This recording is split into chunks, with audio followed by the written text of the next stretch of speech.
You. Welcome everyone to today's BA conversation. This one has been a long time coming. We delayed it due to my getting COVID this spring. So I appreciate Jeff and Matt and their patience with us and all of you being here today. We are recording, as you saw. We do make these recordings available to all of our clients and members who work with us. And so this is a resource for them. Let me get started. I am Sarah Benvenuti, the founder of Benvenuti Arts. My pronouns are she, her, and I am sitting here today in front of my piano. And there is some artwork behind my piano. And I am a white woman with a black cardigan over a white shirt and curly dark hair with bangs. Before we begin, I do want to acknowledge them coming to you from the traditional, ancestral, and unceded territory of the Osage and Shawnee peoples, currently Pittsburgh, Pennsylvania. As we have conversations around philanthropy and nonprofit work, it's important for us to keep in mind that the nonprofit industrial complex and philanthropy in the United States are built upon the same racist and colonial structures that our country has been built upon.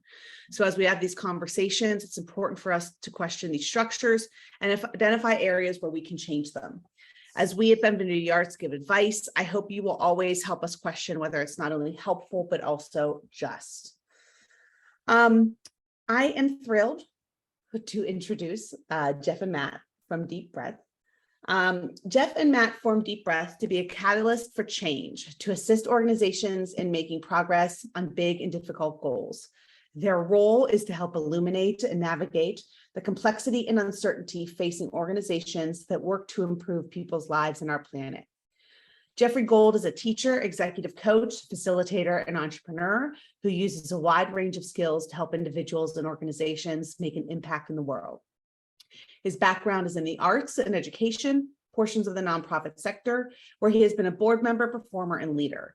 He facilitates trainings with Fortune 500 companies and teaches executive leadership, communication, and strategy skills on faculty at Columbia Business School.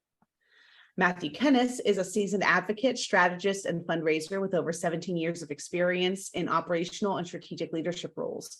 He has focused on advancing the work of human rights, humanitarian development, and conflict transformation organizations, and worked or consulted for a variety of leading agencies, including Amnesty International, Human Rights Watch, Peace Direct, Open Society Foundations, and UN Women. As Deep Breath, their clients are as varied as their backgrounds, ranging from arts presenters and a civil liberties group in Hong Kong to textile recycling operations and advising local election candidates to large global companies. Jeff and I have known each other for quite a while. As I started Benvenuti Arts, an old board member of mine introduced us. And as we discussed before everyone came on, we have had many a long arts administrative conversation in coffee shops over the years. And I'm thrilled to have gotten to know Matt a little better here in their partnership. So welcome to both of you. If there's any other introduction you'd like to make for yourself, please go ahead now. Well, thanks, Sarah. It's great to be here. I started in the performing arts working for an arts presenter, and it's been just wonderful to see Benvenuti Arts thrive and be able to work with Sarah and see how our skills and backgrounds have intersected and been able to build off each other. Some of our first clients were together on projects we've worked on. So just thrilled to be here. And I'd love it. Not sure if it's possible. We're going to hope to just be interactive a bit and hope to be able to take questions. If you're able to come off video, I understand you might not be able to, you might be working, you might have other reasons. If you're able to, it's always wonderful to be able to sort of have that conversation back and forth as best we can in the virtual space. Yes, this is a conversation, folks. So if you have questions as we move forward, please feel free to raise your hand, pop off camera, drop a note in the chat, anything like that. So don't be afraid to jump in. A lot of the stuff we're going to talk about today is super interesting. I'm going to have questions, but if you have questions too, we do want to make sure to clarify those things. So I will remind you throughout, but please feel free and don't be shy. All right. Let's get started. I would love for you to talk a bit about how you came together to form Deep Breath. Yeah, absolutely. So this is a partnership about 30 years in the making.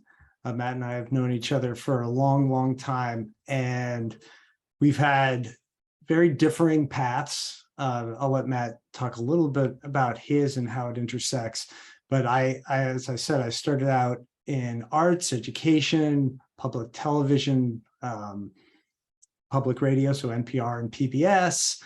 And I had a little side track there as an actor, so a professional performer as well, and as a teacher. So a lot of that education and arts background is where I came from in the nonprofit space. And as soon as I decided that theater wasn't going to be the right track, I decided business school made a lot of sense. And that was with the intent of trying to figure out what was going on in the for-profit space and apply it to the nonprofit space. That was the intent going in, and coming out, I really actually did focus on the arts and look to that space for where I could apply the best practices in the for-profit space. So just a few sidetracks. Business school wants to show you how everything gets done and how it's simple to make money. But because I came from the arts and nonprofits, and I had big questions about, like, what's the impact of the arts? How's performance and experiencing museums making society, culture, communities better?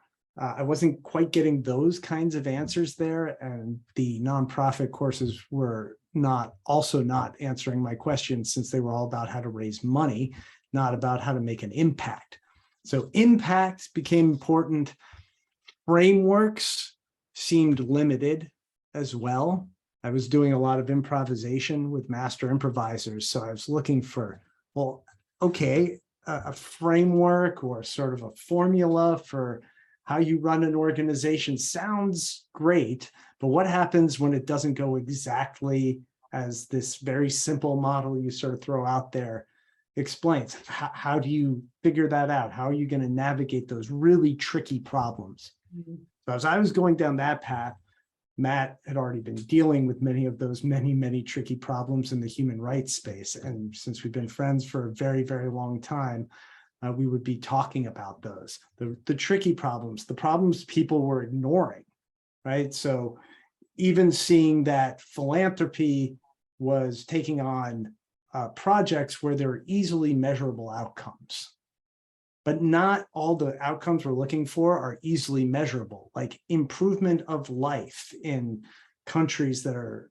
have a lot of people suffering from poverty. What does that look like? How do we know we're there? Versus solving malaria, a very noble thing, but you can count that. It's easy to count. It's hard to count how people are doing, right? Yeah. So those tricky, confusing problems, we were wrestling with those, and I was getting a great education from Matt, from dealing with human rights and peace building, and a lot of those areas where there wasn't something like revenue or ticket sales, which at least the arts kind of has, though I was interested in the other side, because I founded a few theater companies in Southern Illinois, trying to help communities come together through the arts. And how do I know if that's happening? Like, what's the long-term impact of being in those communities? So we were wrestling with those questions, and then had kids and realized this is an important transition. I went from helping leaders, doing a lot of personal leadership coaching and helping leaders figure out how to, lead themselves. And that's important. And leaders have a lot of effect, but it wasn't going fast enough. More systems change. And I was aware that environment, like the effects of the environment, constrain what an individual can do. So we were interested in how do you get systems to change and to move and have sort of that bigger impact, or at least set it up for all those folks who are working on their personal leadership to actually take advantage of that space. So that's how we came together. The timing was right, 3 months before COVID started. So we've been working together. Yep. It's all about timing. Very auspicious. Dealing with the unknown. We said we wanted to help people deal with uncertainty. And when they didn't have the answers for everything, well, it was kind of perfect timing for that. So that's the journey of how we came together, but lots of conversations, wrestling with these questions. And so not here to say we have answers. We are here to say we have approaches, ways of trying to help ground yourself in making really tough decisions in this world, when with the right tools to sort of move forward through that uncertainty, make better decisions and focus on, your mission and vision, make sure those things are actually moving in the right direction. But there will be frameworks, but we will have hedges against anything that looks like this is the way. That's one thing we know in our work. There usually isn't. Context matters. That's so really important to our work, was figuring out that context matters a lot. Geography, positioning, what your organization is, where it is. That's one of the things about business school. They give you case studies, right, that are supposed to tell you how things work, except that case study was a specific org at a specific time with specific people. And maybe there are lessons. We are always absorbing lessons, but they never repeat in exactly the same way. And if you can kind of identify those contextual pieces, those key drivers of where you are, you can maybe apply some of the other best practices around to make that go forward. Yeah. Matt, anything else?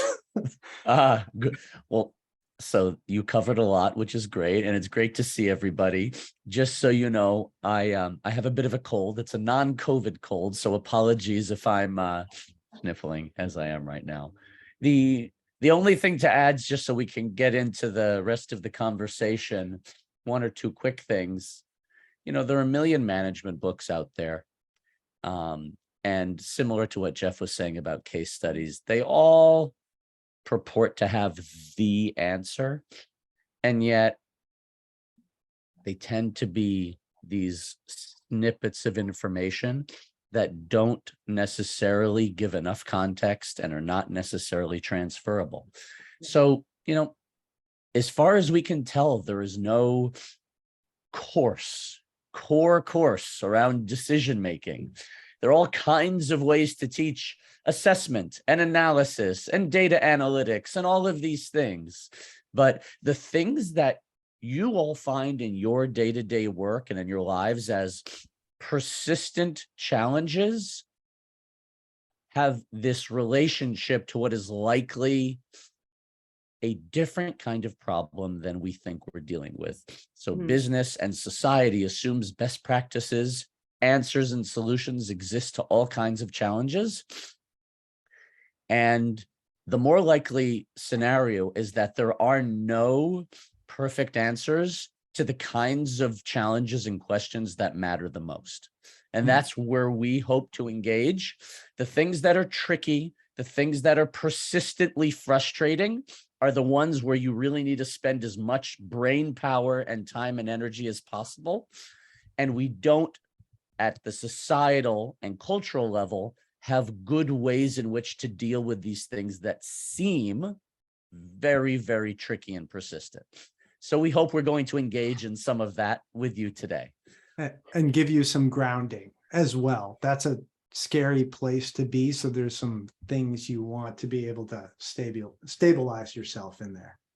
This is great. And Matt, your reference to best practices and Jeff, your reference to the case studies pinged me, because I have a pet peeve against best practices. Yes, they're best for that organization.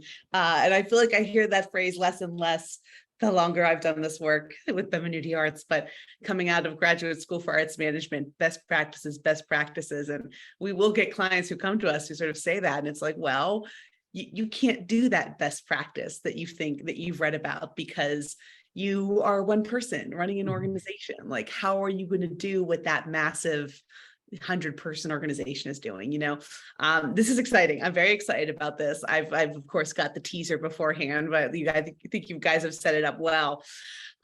Let's talk about your work a little bit, and perhaps we can start with some of the challenges around decision making that you found with the leaders you've worked with, the organizations you've worked with. Can you talk a little bit about that? Yes. I'm going to start out with one little, just very small thing, which I think creates one of the areas of stress and anxiety. And then I think Jeff can build on. Great.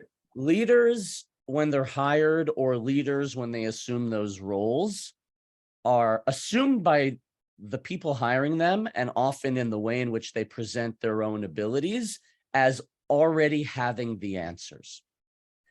And acknowledging that you don't have the answers is, the world tells us, is counterproductive, because it's about acknowledging gaps or areas of further development. And starting from that place often allows an opportunity to start to address this question where there are literally no solutions to what we're facing. So what process can we use that will allow us to head in the right direction? How can we take pieces of this that we do control and acknowledge that there's going to be uncertainty in the process of finding something promising, and then figuring out how we try to get more of that?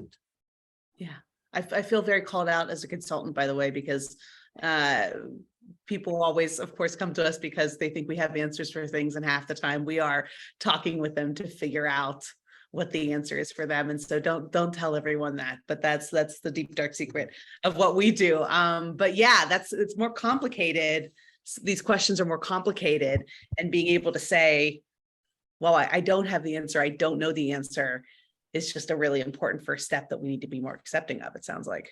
Yeah. It's a helpful starting point, and there are still many, there are many aspects of the day-to-day work that we and our organizations do that where there are relatively straightforward opportunities and answers, right? Fundraising, as a grant writer and major gifts fundraiser myself, there are things that are good starting places. I don't necessarily mean templates, although sometimes those are helpful as well.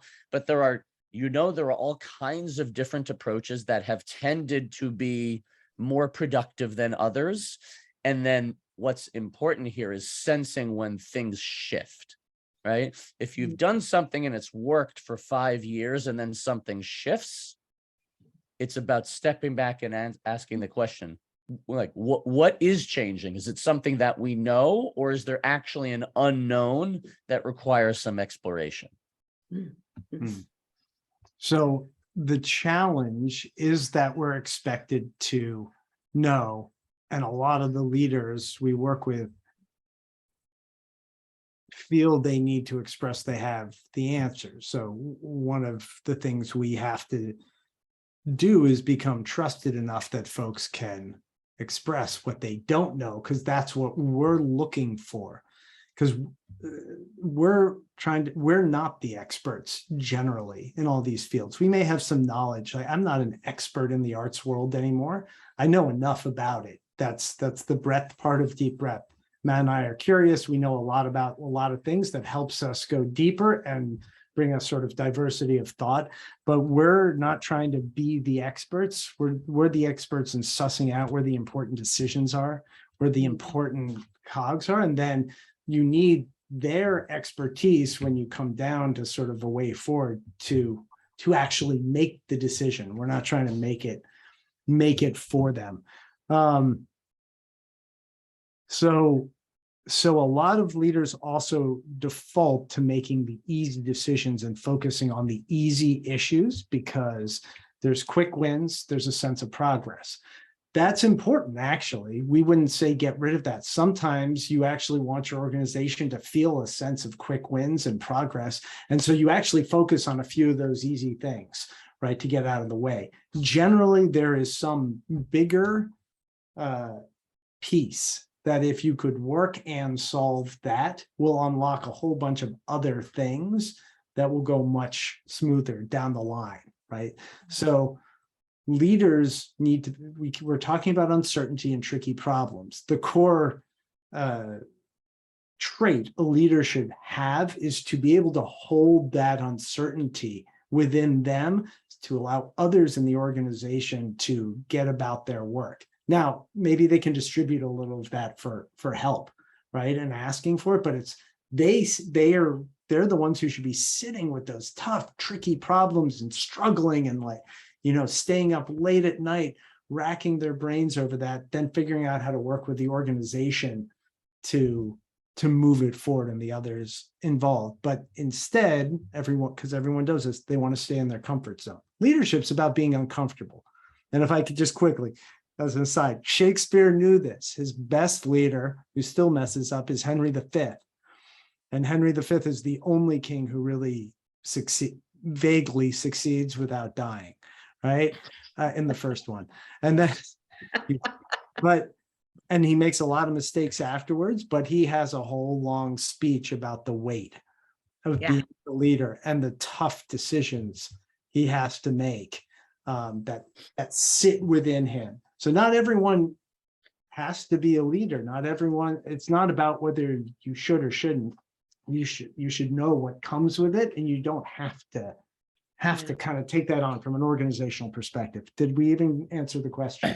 Yeah, no, I just want to pop in real quick because I see Adriana and Ali are chatting in the chat there about the vulnerability that takes. And it sounds like, well, I love what you said about sometimes you need those quick wins, because I do think it feels like there's a trust building process, especially if you're a new leader to an organization, that in order to live in that vulnerable place, as Adriana calls it, like there needs to be trust within the organization that that's a good place to exist in, that this is a promising place. This is an important place for us all to allow to exist. And so sometimes those quick wins, that relationship building, that process can help the rest of the organization to trust, to trust when you go, okay, it's time to tackle something more deeply. Yes.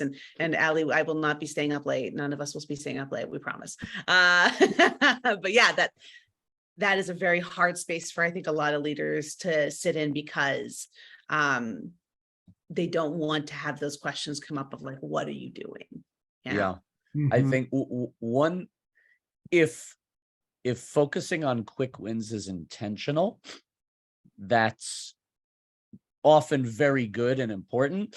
The challenge, the difficulty that we often see is that leaders focus on things they're comfortable with, because working in your comfort zone is easier than working on the thing that should or needs to be a priority.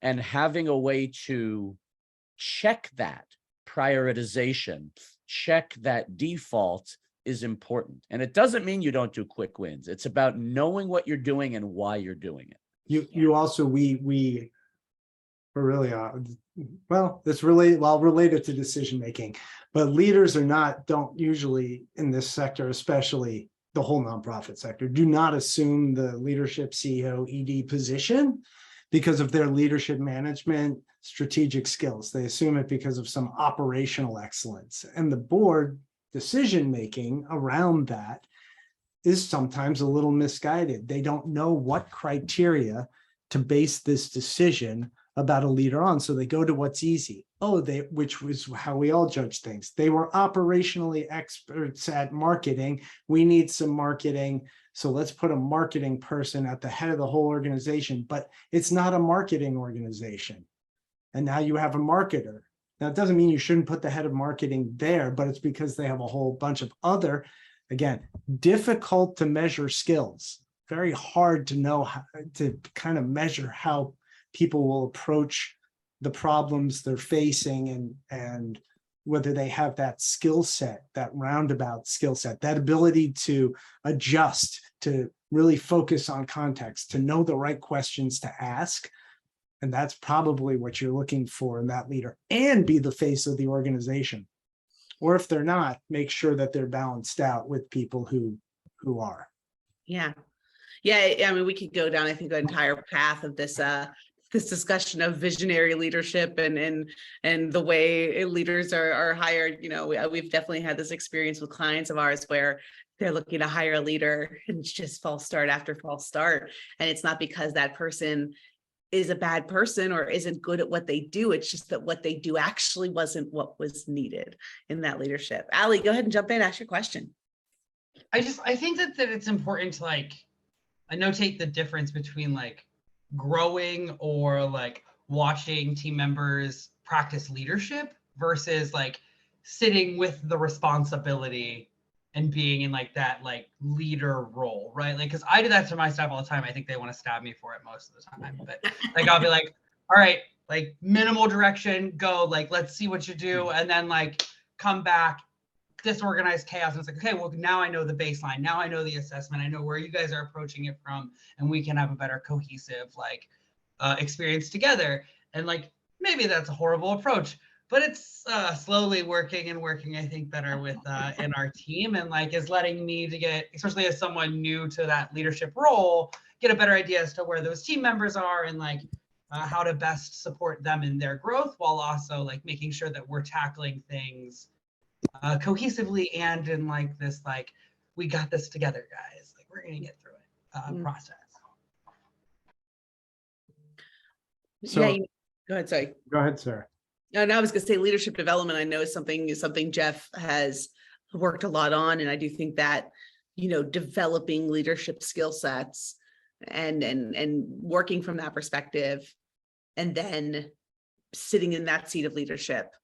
I guess, Jeff, maybe I'd ask you to expound on that a bit. Yeah, I've changed since Matt and I started significantly. My views, I think Matt summed it up with there's a million books on management, which means everyone's just saying the way they did it, which means you can't do that. You sort of need more core, flexible, reactive, inquiring kinds of skills. I would have to sort of rethink, Matt, and I've thought about this, rethink how you train people. It's what we just said, how you train people in decision making. And some of it you can kind of train, some of it you have to, it's learned by feel. And so it's not all sort of set down as the way to do it.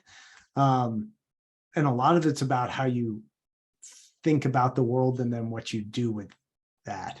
That was Matt, do you have? Yeah. I can add a couple quick thoughts. In terms of kind of this idea of minimal direction and seeing how folks respond and then understanding the baseline.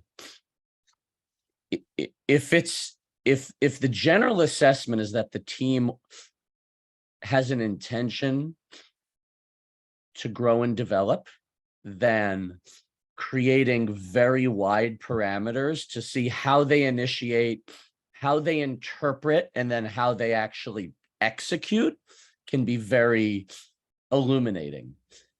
If folks see their roles and prefer their roles as implementers of clear direction, then that starting point will be much less comfortable for those folks. I think to build on that, like we sort of look a lot at the outcomes, right, to judge folks, and the focus needs to be on process. Obviously, there's some threshold of outcome that must happen. But we've worked with arts organizations. I think all the folks, actually, anyone who's put on a performance, right? The outcome is rarely bad. Like the core skill is like you can pull together some amazing performance. It's sort of some built-in core skill of production of performers. I must say, not always when you look at the full gamut, but on the professional level, like the performance survives at all costs. The organization doesn't necessarily, because the process to get there was so awful that in the long term, it's not sustainable. But no one looks at the process. They keep going, well, the performance was amazing and that's all that matters. Okay. But if you're looking at the sustainability of great performances to achieve some end, that it will not be sustainable in the long run if you don't take a hard look at those processes and make sure they are working the best they can. You also, when you don't look at the process and you kept of anything and you keep saying the outcome's great, there's an opportunity cost loss, which is if the process were better, it might take less time, it might take less toll on your staff. Forget the money, but what could they be doing with that excess time and capacity to make more art, to advance the mission even further? So that's really important. I think we've found that most people are looking at the endpoint and not examining the process. And again, hard to measure. Well, the endpoint is easy to measure. It was successful. People said they liked it. Hard to measure like that people are burning out from a bad process. Could I add just a little bit? The difficulty with the process element of this dynamic is it's a lagging indicator, right? Morale issues, burnout, high turnover, not going above and beyond, kind of doing the minimum, those kinds of things, takes a while for that to manifest. Yeah. And this idea of juicing the system whenever there's a mini crisis feels like the right thing to do in the short run because, right, the show must go on, literally. And yet, until the process for producing whatever show or performance or outcome you're working on it's really an output, not an outcome even, then you really don't know what else you could do because you're kind of running on a hamster wheel. So yeah, go ahead, Sarah. I was going to jump in and say, first of all, I feel very attacked right now. We are in this, as I told you before the call, we're in this change cycle with Sam too. We're in this change cycle, this growth cycle of Femininity Arts, and it does. Allie and I are constantly working on like what my instinct to keep moving and our need to ask ourselves and take kind of bigger questions. I actually want to pause though, because I feel like this is such a great transition point because we keep talking about process versus outcome. And, you've already said that we need to be able to assess the problem itself. So I don't want to interrupt you, Jeff, if you had something to add there, but I was wondering if we could perhaps discuss, like, before we even go to attack the challenge, how are we assessing what the challenge actually is? I'll finish the last point of the hamster wheel. Every organization we work with is running on the hamster wheel. And that is where we try to get them to slow down. And it's very hard to convince folks of that. You think if you slow down, you will fall off the wheel or you'll never get it running again. But this is a terrible metaphor. I'm sorry, Matt. Matt's the metaphor. But like eventually the wheel is going to like come unhinged and like rolling and the hamster is going to go flying, right? That's the problem. Are you going in the right direction? That's the core thing we're asking. And you asked us originally, so how do we work with leaders? Well, it's how are they making their decisions? And are they making their decisions are they assessing how they make their decisions with the kind of problem they're dealing with? So we have a framework we'll show everyone here called the Kennis framework. And it's not a solution, right? This framework is not a solution. Hopefully it's meant to help you figure out where you are so you are heading in the right direction. Let me continue. They gave me a preview of this, and not only could it be a wormhole you go down for a very long time researching this, but also be prepared for the way that word is spelled right now. Okay, so here it is. It's a Welsh word. It means a place of multiple belongings. Thank you. I had my own parent had cramp there. A place of multiple belongings, because it's fundamentally about understanding not where you are. And that's how leadership tends to be, like, where am I as a leader? And I worked in that a lot, personal leadership. But where is the system, which I was interested in? Where's the system? Where is the whole thing you're working with?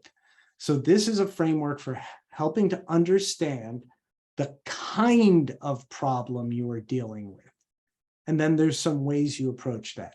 So a simple problem is one in which almost nobody can screw it up. It's like a recipe. You sort of plug things in, and 99 out of 100 or close to 100 out of 100 times, the outcome happens. So when I put the money information into payroll and press return, the checks are sent out. That happens 100 out of 100 times, and QuickBooks has made a lot of money by making that a simple system, right? You just plug it in and it does its thing. That's where money is in the for-profit world. That's where money is made. You create something that's that easy. Everything behind that system can be complicated. So you come to Sarah if you're like, what fundraising software should I use? That is a complicated problem that requires an expert who knows something about all the fundraising software out there, knows something about how that interacts with different kinds of organizations and some of the specifics, the context of yours, and requires some expert judgment. So there's a little bit of judgment in there. It's not perfect, but really you're consulting an expert, just like in the law. Most dealing with the legal system is a complicated issue. Signing up for SAM and grants is a kind of complicated issue in terms of the mechanics of it. Right? You need an expert. Now you can learn that expertise. And I know Sarah's great at making sure the organizations she's working with are also learning that so they can function in that complicated world. And she's probably even simplified some stuff too, to make it easier on the organization. So knowing whether your problem is simple, like I have this thing, I can give it to anybody in the organization. They can follow these 5 instructions and get it done. Right? That means I can give it to anyone, and assuming they can read, like they can follow those 5 instructions. That's a simple problem, and that tells you where to delegate it, how you might solve it if it's simple. Complicated problems, when you run into them, you say, hey, I need to hire an expert because I don't know. Then we know there's a constraint there. You can't always get the expert because you can't afford them. You can try to look for them to get advice or have a conversation out in your network. You're looking for the expertise. If you can't get the expertise, then that becomes something grouped in the next domain, which is where Matt and I have our most interest. We work with people who are complicated, but have expertise, is the complex.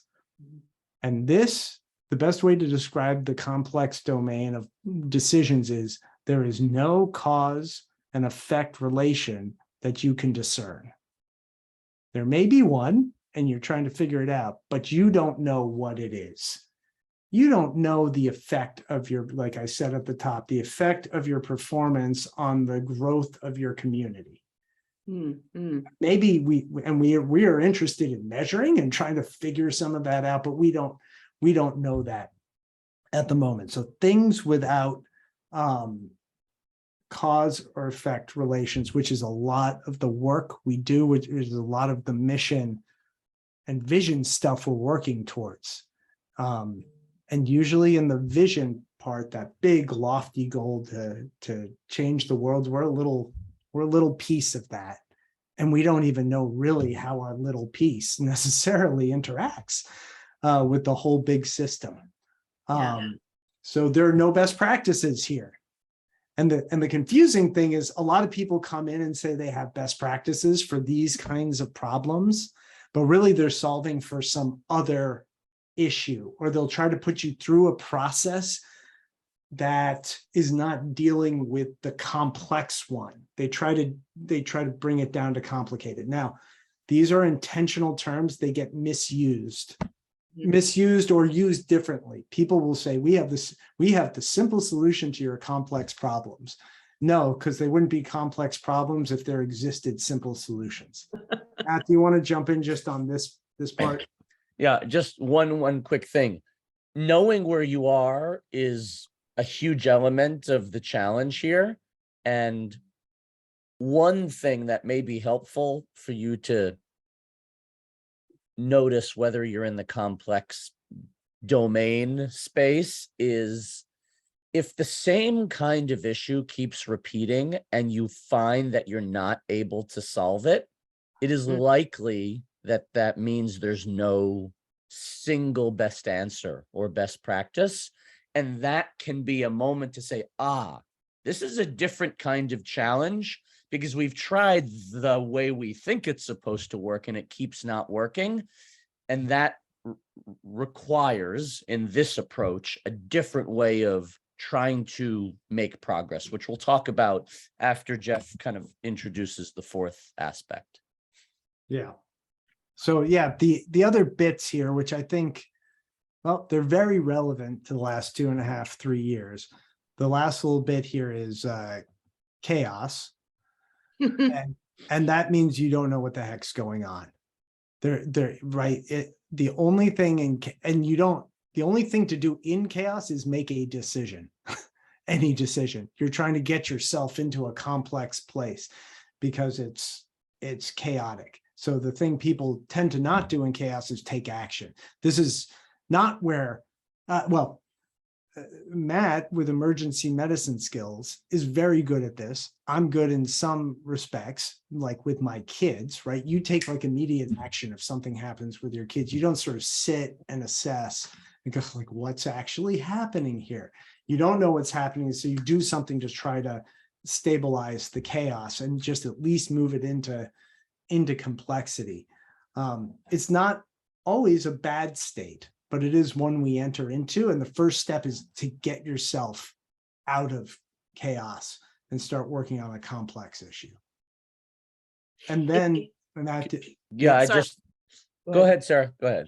It's interesting the way you've said that too about the past 2 years, because I do think that there are many groups that we work with that perhaps did not know they had a challenge before COVID. And then when COVID threw them into chaos, they had to just take an action to see what happened because they had no other choice, and actually started shifting them into a new kind of organization, new opportunity. Yeah. Because it almost feels as though they never realized they were having complex challenges, and the chaos of the situation threw them into an awareness and a need to just make an action that then allowed them to shift into this complex state and start asking questions and start trying to Absolutely. Yes, you act and see what happened. Versus There's one other quick aspect, which is probably for another conversation, but it sounds, Sarah, like a form of the example you gave.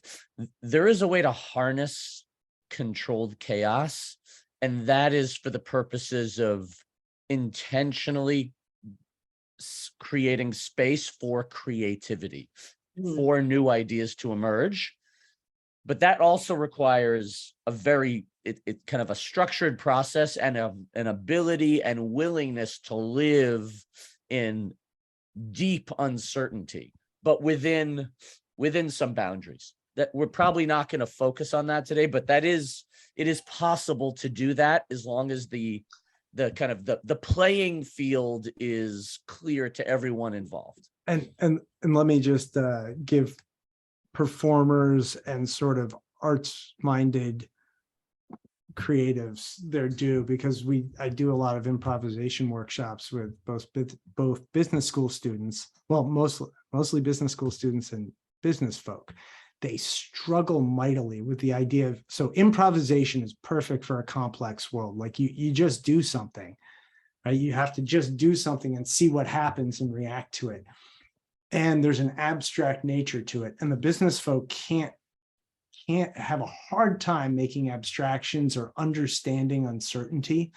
They want to gravitate to the right side here, complicated and obvious, simple.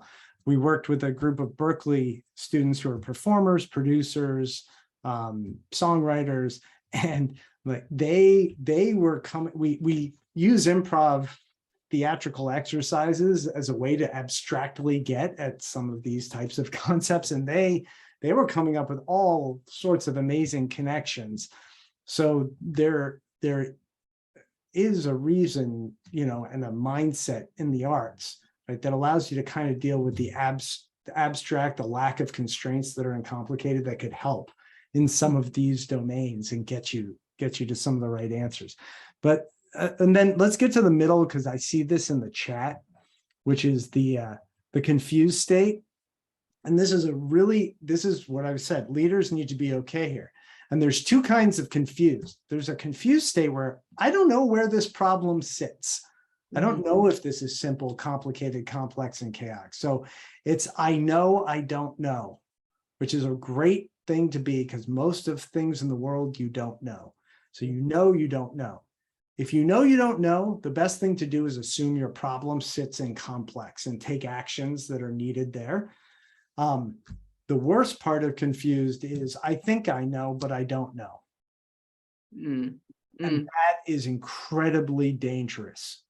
So you think you have the answer, or you think you know what state this is, and you don't, and you choose the wrong one. That just leads to wasted resources, times, and decisions. Let's take a quick second. I just want to make sure folks are understanding this. I know it's a lot of sort of big ideas, especially when we're talking about challenges, which are so abstract in discussion in this way. But are there any questions about the framework as Jeff and Matt have laid out here? So this framework is a good way to get yourself oriented in the space with your problems, like strategic planning actually probably starts in the complex realm for the big ideas, like especially if you're looking at, so what are we going to do? So what are we going to do now to improve things? That's such a abstract. Matt, you have something concrete? My mind's not coming to concrete. So, I mean, if we try to follow this line of strategy for a moment, just as a starting point, the traditional way you might start would be by looking at your mission and your vision and saying, what is our big goal? And for some organizations, that's clear and non-controversial, and it can be useful to have a clear direction from which to, if not work backwards completely, help to ground you for a little bit of getting from here to there, even if it's not linear. Maybe it's a sailboat, right? When you tack from side to side. The other way is where, in the strategy development thought process, nobody is very good at prediction, even though a lot of folks believe they are. And the complex domain is a structured process for saying, we think we want to head in this direction because something tells us we need to. Either our internal stakeholders, our external stakeholders, our donors, our social mission, our whatever it may be. But we don't know actually what there is. So can we come up with 10 different choices or ideas and then try to test things out in a way that gives us more information? It doesn't give us a solution or an answer. It gives us more information so that we can narrow choices to things that seem to be heading us closer to the right direction, and discard things that perhaps are kind of a little bit off. Go ahead, Jeff. Something as simple as like, should we be, or to what extent should we pivot to digital delivery of performance versus live? Even how do we think about that issue? Would start in the complex. There is no right answer to that. It's even more broader. We're seeing fewer audiences. What's the problem? The problem may be the work you're selecting. The problem may be that the audience is not as interested in your art form. The problem could be the delivery format of your, there's so many possibilities there. It makes me think a little bit, and I know, Jeff, you're familiar with the work of EMC Arts. We just had Liz, a couple calls ago, who used to work with the MC Arts, but a lot of their process around innovation was, asking of the questions, piloting ideas, gathering information. I am going to stop real quick. I know Allie has had their hand raised, and so Allie, if you want to ask a question here. I just think it's so fascinating coming from, like I'm new to the arts world. And if this reminds me so much in the human service world of Johari's Window, which was a self-help, like group help approach to something very, very similar, where like you knew what you knew about yourself.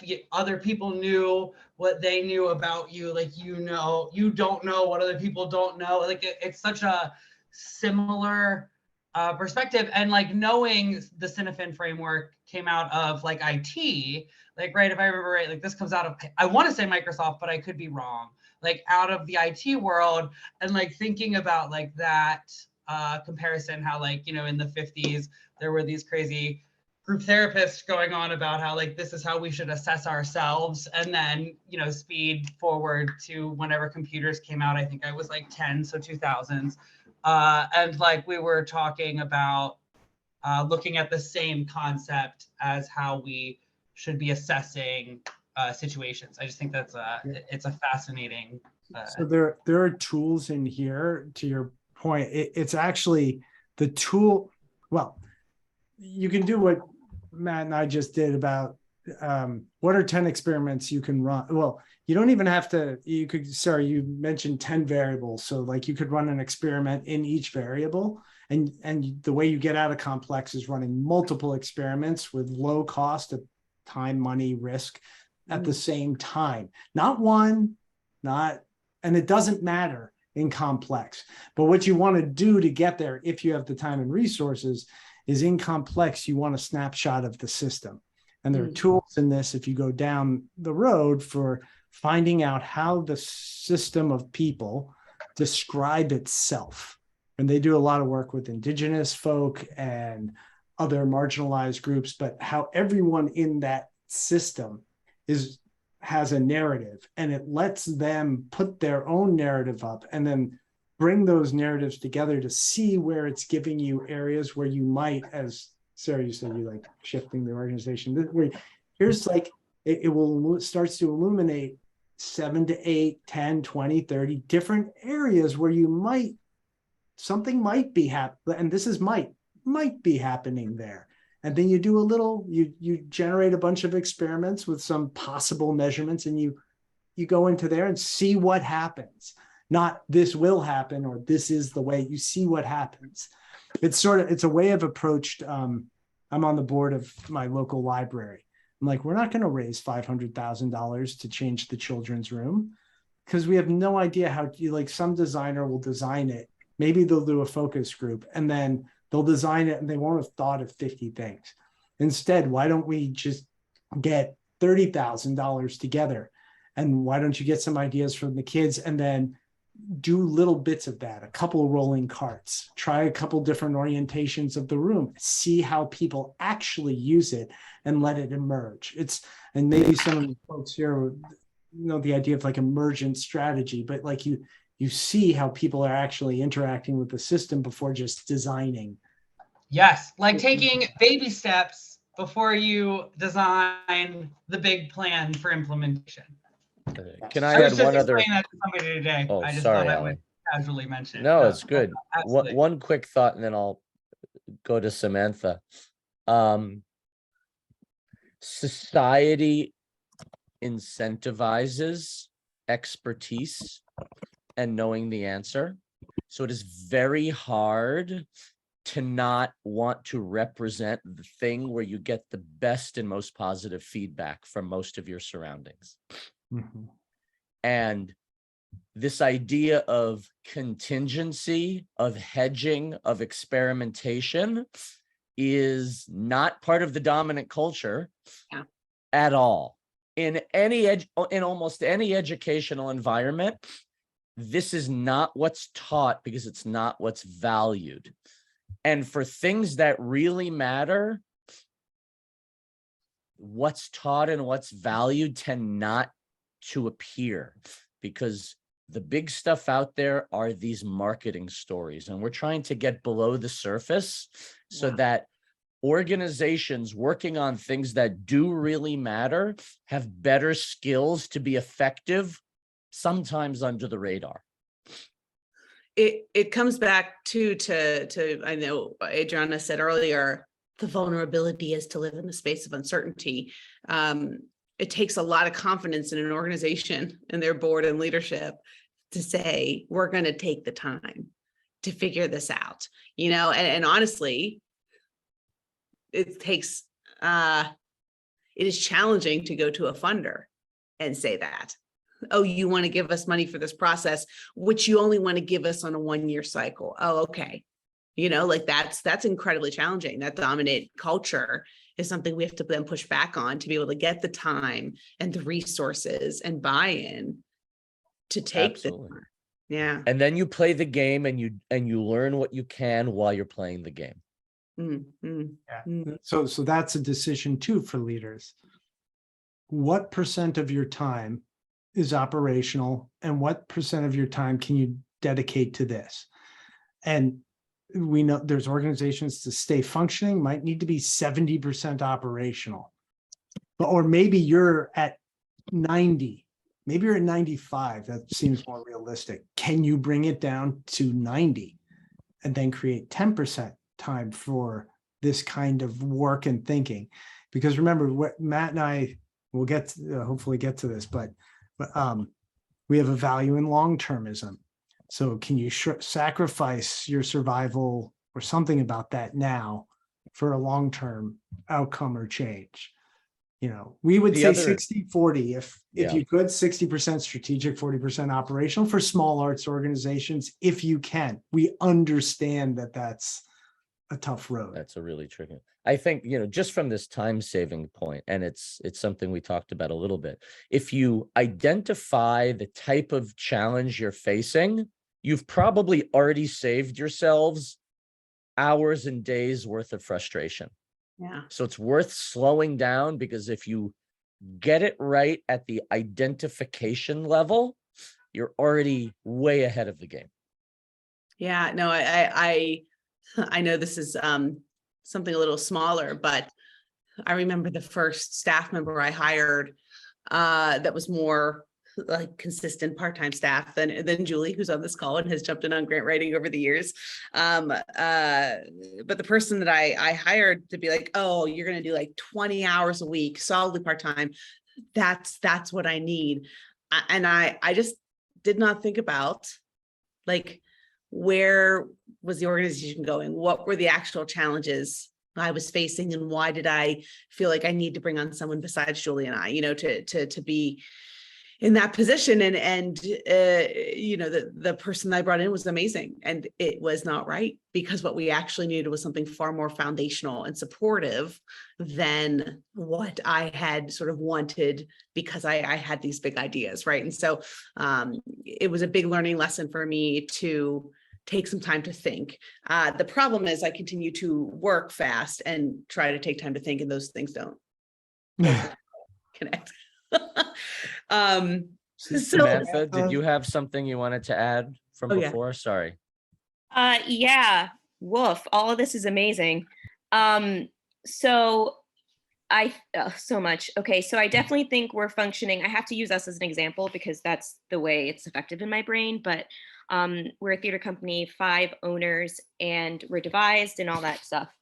But I would say we're about probably 90% operational, 10% this kind of strategic and interpersonal thinking about everything. We separate retreats at least once a year, which really started after COVID, in order to connect us, but also think about our company, just spending time thinking about the bigger things we don't ever have time. We work very good in chaotic moments because we are quick decision makers. That gives us really great output, makes you feel really good.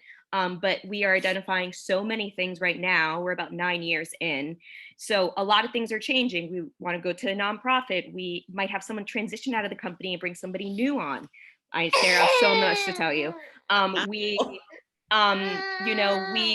been getting good grants and things have been going well and we have some money and we make some money, but we also haven't looked at our mission in a while and we want to do that.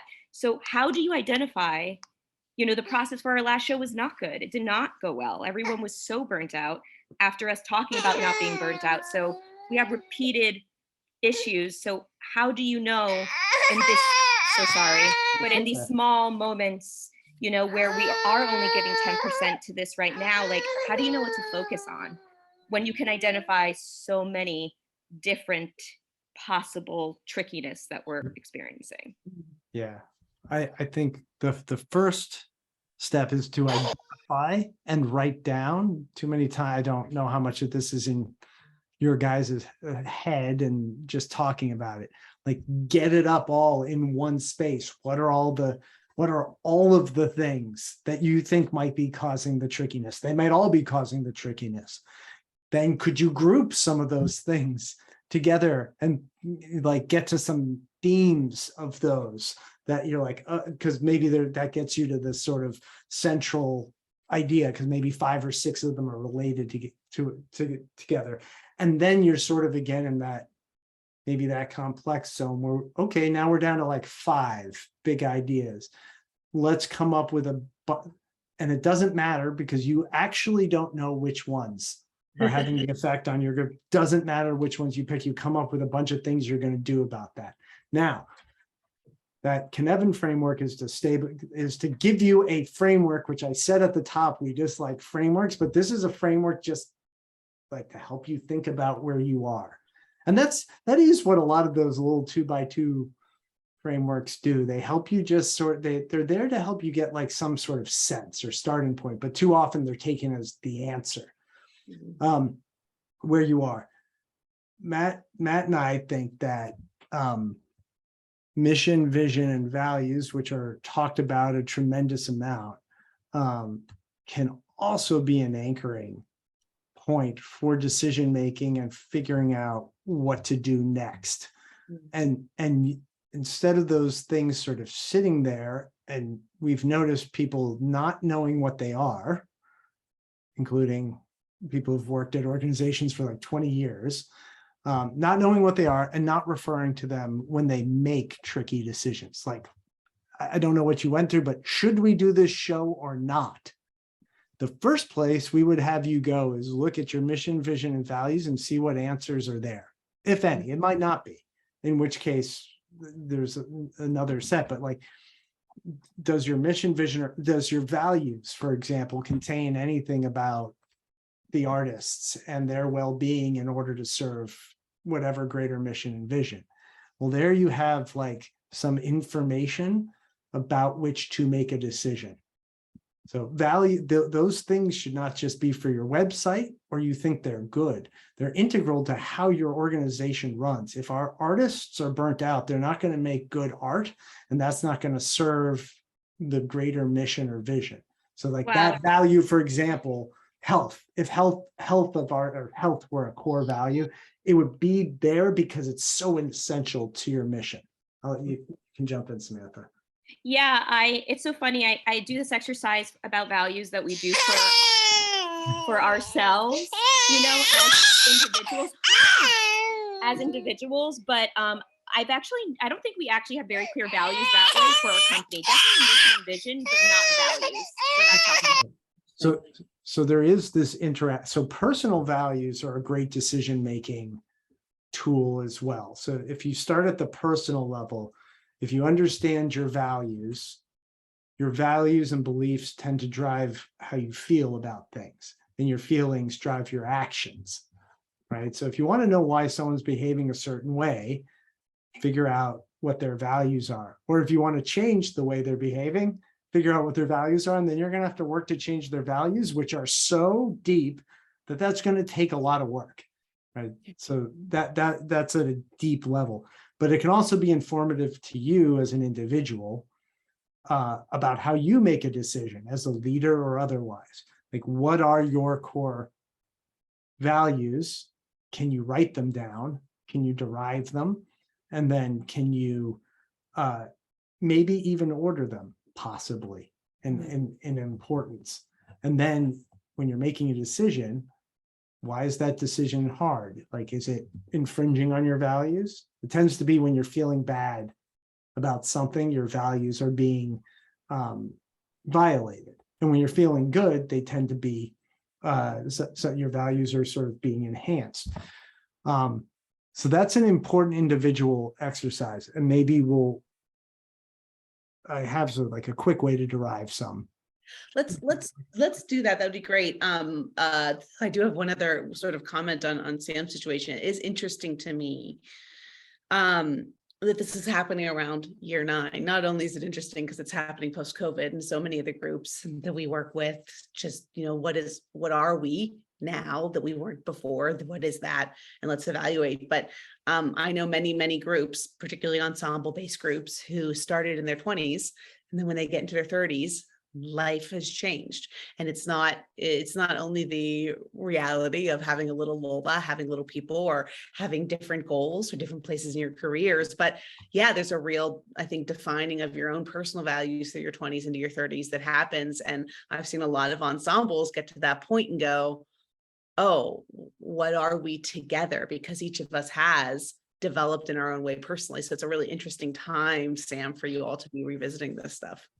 And one little thing, fulfillment, that sense of fulfillment changes over time for people, and age is an important aspect of how you how fulfillment changes over time. Yeah. So to try to get into this just at the organizational level too, that age thing. So Matt and I started in our 40s doing this, even though we've known each other for a long time. And what makes it successful is our core values, personal, are very similar. The way we've gotten here and the experience are different. And there's some differences in values, but those interests were not a great example. A lot of our core values that we share also are the way we go about the work, and are the organizational values as well that we have. But they're a little bit different, but our organizational ones don't happen to be, of course, they're in alignment with ours because there's 2 of us, 5, and that's 2. And we've heard a lot about how even 2 people have struggled to get, like, how do you have a partnership? It's so difficult. So even 5, that's, more than twice as many. And the more you scale, the harder it gets. The organizational values want to be there for several reasons. One, it tells you how to make organizational decisions and how everyone in the organization should be making decisions.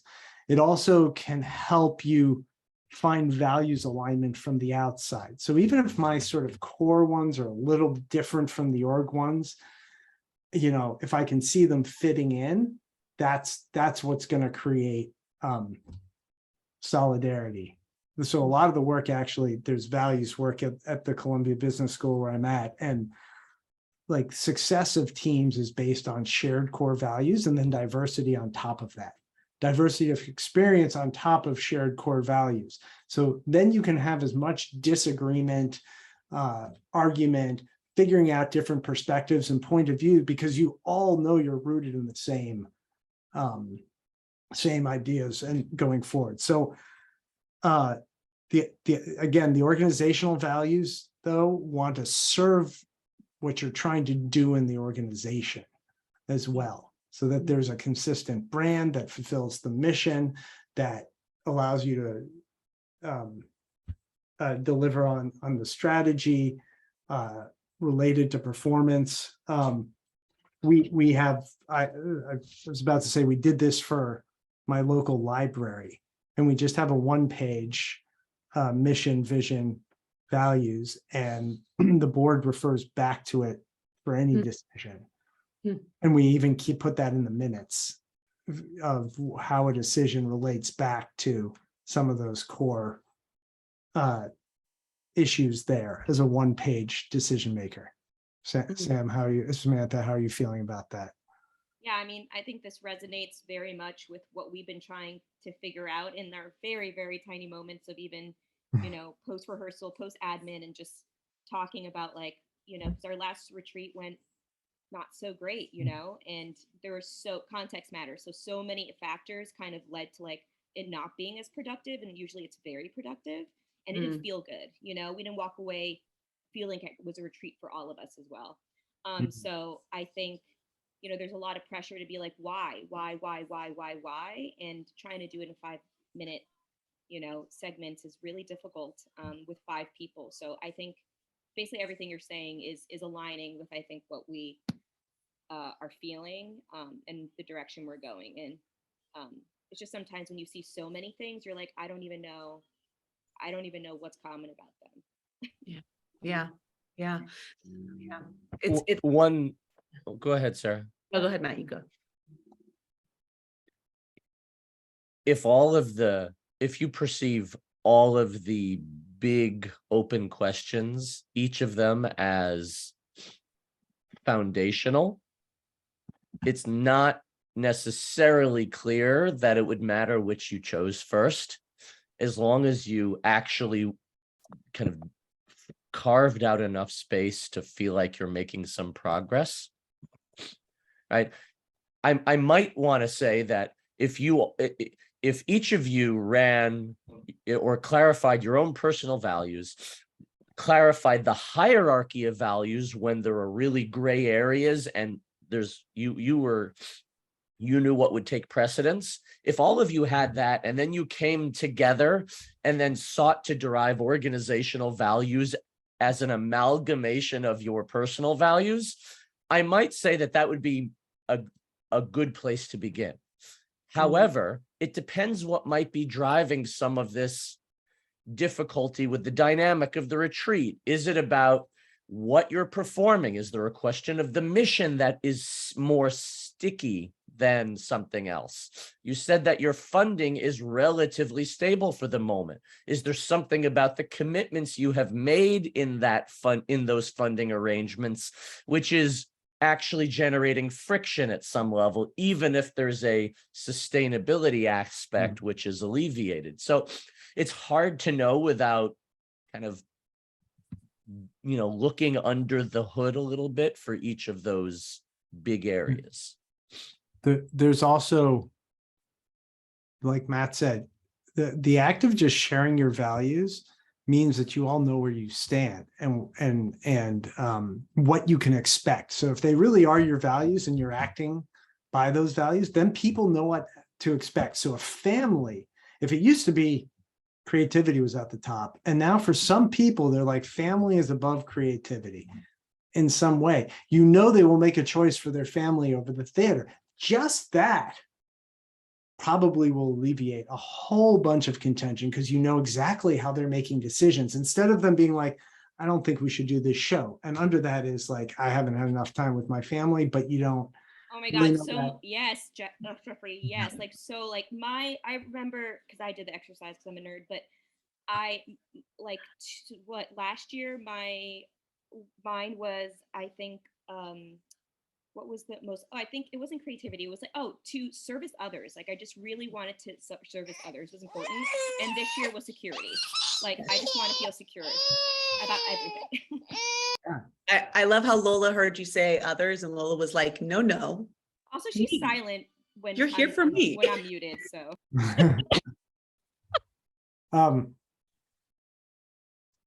So a practical, we'll see how this, just so you have a practical way to start thinking about deriving your values. You can literally look online and find 20 ways to start doing it.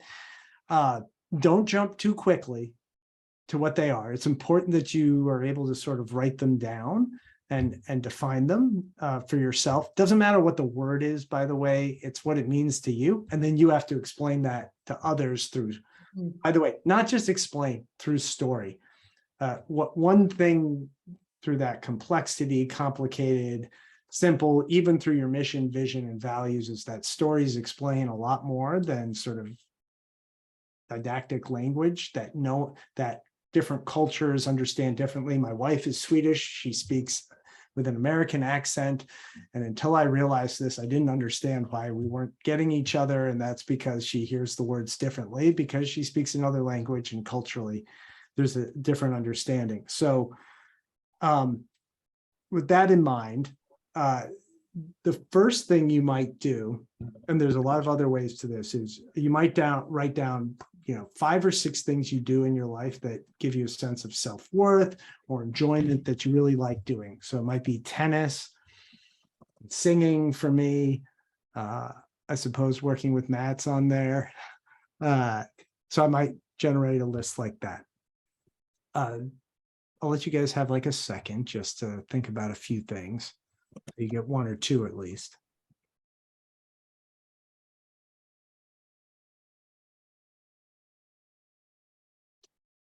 And then for each of those, you might think of a word, more abstract. So we're moving from like the specific to the abstract, like that kind of describes what you're getting out of that. So it might be from tennis, health. For me, health. And maybe for singing, it's joy. So that's a possible, and maybe there's 5 or 6 other things, right? Maybe with Matt, it's about making impact on the world, right? Or having impact or helping others. It could be a phrase or a word. So then maybe that's a start at those 3 values: health, joy, having helping others. I'm sure family should be in there somewhere, but my kids aren't home today. So, and then you might put those in order. You might try to order them in a hierarchy, like joy might be at the top, followed by health, helping others, and family is at the bottom. So I might, I might do that at first and say, that doesn't look right for that order. And I might switch. I'm like, actually, the decisions I do make and what I value are pretty much family on top, helping others, and then I'm taking care of my health and joy. And I would spend months looking at this. Are those the right ones? What other ways can I try to derive them? What hits me when I look at the span of my life and patterns I see? And you want to only have 5 or 6 driving values. There might be 10 or 50. You might start at 10, 15, 20. And then you want to kind of get it down to 5 or 6 because those are the core ones driving your decisions. And they should be things that aren't changing really that much over time. And that's how you sort of create a hierarchy in how you might make a choice. So if I make this choice, I can also then look at my 5 core values and I might rate, like I could do this or this. What would be the score?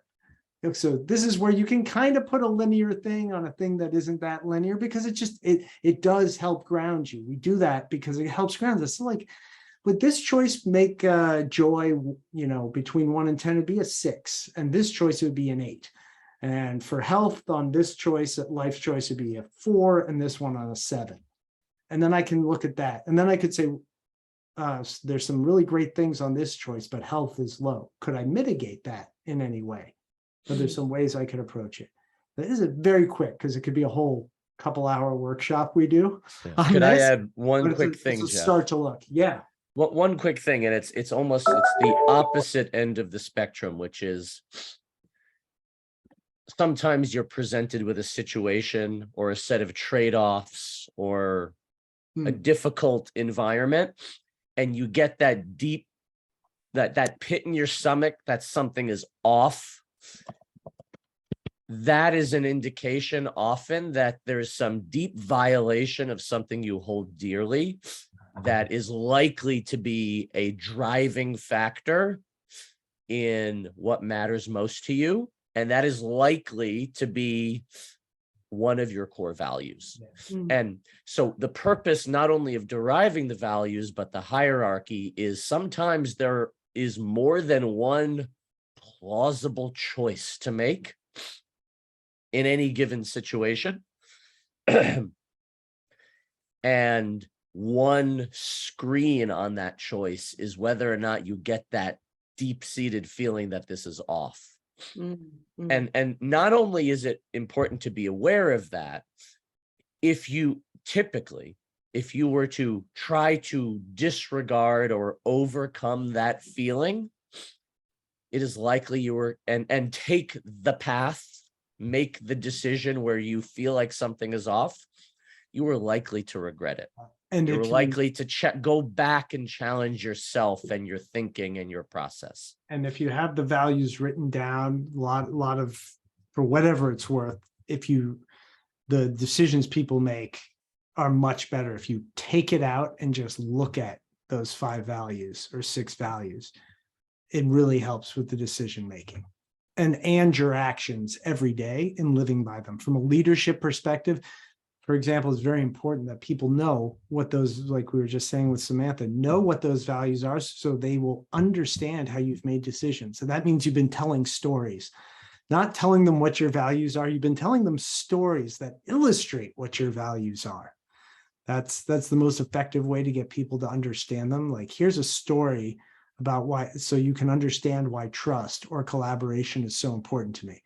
I wasn't a tennis player when I grew up. I played soccer and baseball and team sports, so I understood collaboration, right? Like you tell a story about how you learned that lesson, and then people will start to believe that that's something that's really core to who you are.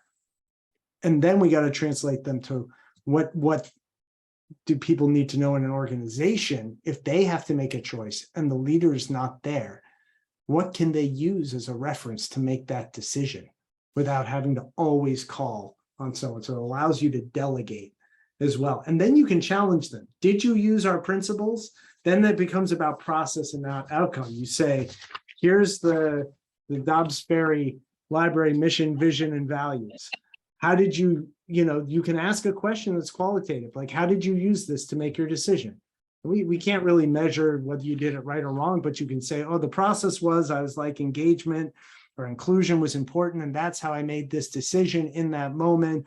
Or I know we're trying to be the cultural heart of Dobbs-Ferry. So I was thinking about, if we are the cultural heart of Dobbs-Ferry, I would help this person in that way. And so I did, even though maybe it was wrong or it went the wrong direction. You were using the right decision framework to make that choice. You guys, our first ever in-person Benvenuti Arts retreat is next week, and you have given me no time to now completely revamp what we're doing. Allie, I'm not saying we should. I don't want to freak you out. No, this is great. We're not changing the agenda. But no, this is just such beautiful work. And Allie's messaged me a bit on the side, like, for us, our relationship with our clients, with our members is so important that there probably is a phase of this where we need to do it in collaboration with them, the people we serve, that yes, there's me, there's Allie, there's Julie, there's Adriana, there's everyone on the team, then there's Benvenuti Arts, but there's this broader community that we want to ensure, are living the values that we're living, and we want them to be able to share the same for us in all these decisions. So you've just given me so much to think about. I'm sure we're getting towards the end. I just want to give you a chance to do any final wrap up here, because I'm sure we could go on for hours, but we're coming close. So any last points that you two want to touch on? Do you want, let me say one very brief thing, and it looks like Jeff was right about to say something as well. It's going to sound like a paradox, and at some level it is, which is, in the face of paralysis, act, but don't act just to act.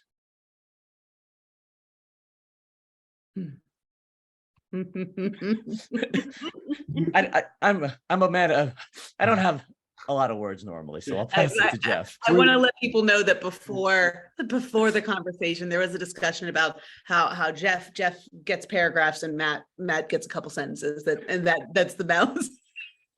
Here. So let me do a couple paragraphs. Hopefully this is not overwhelming, right? A lot of this is about small steps and acknowledging where you're at, what the constraints are, and making sure you know what those things are, and writing them down. So knowing your values is fine. Writing them down looks different than having them in your head. Sort of knowing, for Samantha's issues, kind of knowing there's a bunch of tricky problems and you maybe have discussed them, writing them all out for however many you can get out looks different for forging ahead. Small steps make a big difference. It's not about giant leaps. It's not about like having a document that is the strategy. In fact, almost the process to reaching a way forward, a strategy, a directionality, a strategic direction, as opposed to the strategy being the thing, is almost more important. Guides and guideposts and carving out the reflective